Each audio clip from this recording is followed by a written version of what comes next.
Okay, so here's something fascinating. Psalm 4, written thousands of years ago, still speaks to struggles we face today: stress, longing for peace, and finding joy.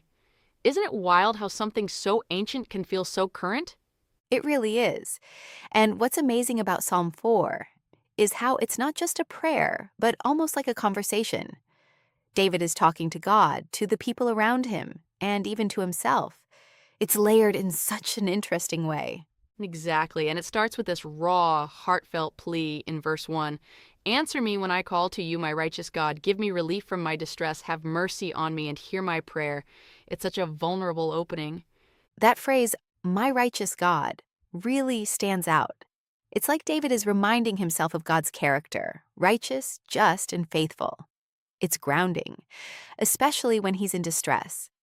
And what I love is how he immediately shifts in verse 2 to address the people around him. How long will you people turn my glory into shame? How long will you love delusions and seek false gods? It's almost confrontational, but also reflective. That line about delusions feels so relevant. It makes me think about all the things people chase after today: money, status, validation on social media, thinking they'll bring happiness. But they often don't.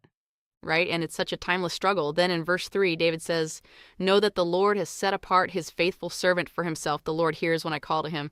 It's like he's reminding himself and others of his identity and God's attentiveness. That idea of being set apart is so powerful. It's a reminder that even when the world feels chaotic, there's this sense of belonging and purpose that comes from faith. And then verse 4 is so thought provoking. Tremble and do not sin when you are on your beds. Search your hearts and be silent. It's almost like a call to self reflection, to pause and really examine your heart. That's such a profound idea. In a world that's so noisy and full of distractions, the thought of being silent and reflective feels almost revolutionary. It's like David is saying, take a moment to really think. And then he follows it up in verse 5 with, offer the sacrifices of the righteous and trust in the Lord. It's such a simple yet challenging message. Do the right thing and trust that God will take care of the rest. Trust can be so hard, especially when you're in the middle of distress. But David seems to find peace in that trust. And that's really inspiring. Speaking of peace, verse 6 shifts the focus a bit. Many, Lord, are asking, who will bring us prosperity? Well, let the light of your face shine on us, stick out. When it's like David is acknowledging this collective longing for blessing, but redirecting it toward God. And That phrase, let the light of your face shine on us, is so poetic. It's this image of God's presence bringing clarity and warmth. It's a reminder that true prosperity isn't just about material wealth. It's about being in the light of God's favor. exactly. And then in verse 7, David says, fill my heart with joy when their grain and new wine abound. Like, I love this verse because it's so counterintuitive. He's asking for joy not because of his own abundance, but because of the abundance of others. That's such a generous perspective. It's like David is saying, my joy isn't dependent on my circumstances. I can find joy in the blessings of others. That's such a powerful mindset. It really is. And then we come to the final verse, verse 8, on in peace I will lie down and sleep, for you alone, Lord, make me dwell in safety. And it's such a beautiful conclusion. After all the distress and longing, David finds peace and safety in God. That verse feels like a deep exhale. It's a reminder that no matter what's happening around us, we can find rest in God's presence. It's such a comforting thought. It really is, and I think that's why Psalm 4 continues to resonate with so many people. It's honest about the struggles we face, but it also points us toward hope and peace. It's a reminder that we're not alone in our distress and that we can trust in God's presence and provision. Absolutely.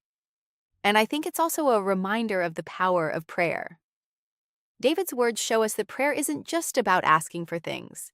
It's about processing our emotions, seeking clarity, and finding peace. It's such a holistic approach to faith.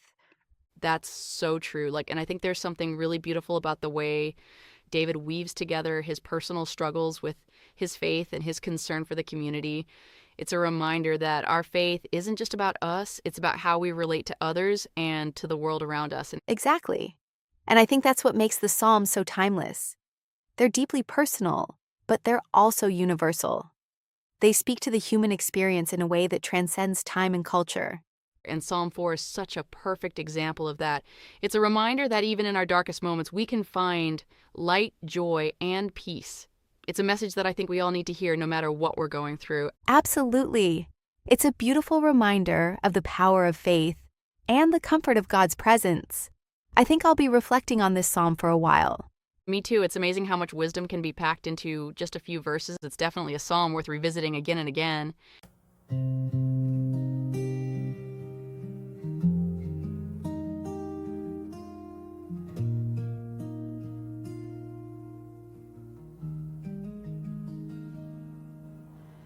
In the silence of the night, I call to you amidst the shadows. Your light breaks through when the world's noise rises, trying to sway in your righteousness. Lord, light my way.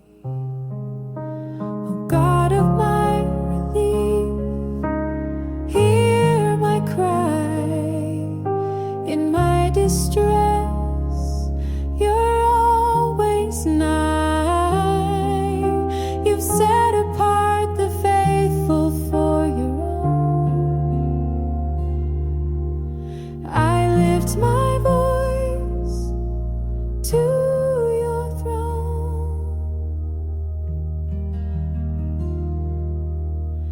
Many ask who will bring good, looking around yet in your face. Lord, true joy is found. Grain and wine may abound, treasures that fade, but in your presence my fears are laid. Lift up the light of your countenance on me, a beacon in the dark for all to see. With peace I lie down and find my rest, for in your shelter I am truly blessed. There are those who chase idols, hearts led astray, but I trust in you. Come what may, your mercy unending, a love so profound. With you, Lord, true riches are found. O God of my relief, hear my cry in my distress. You're always nigh. You've set apart the faithful for your own. I lift my voice to your throne. Lift up the light of your countenance on me, beacon in the dark for all to see. With peace I lie down and find my rest, for in your shelter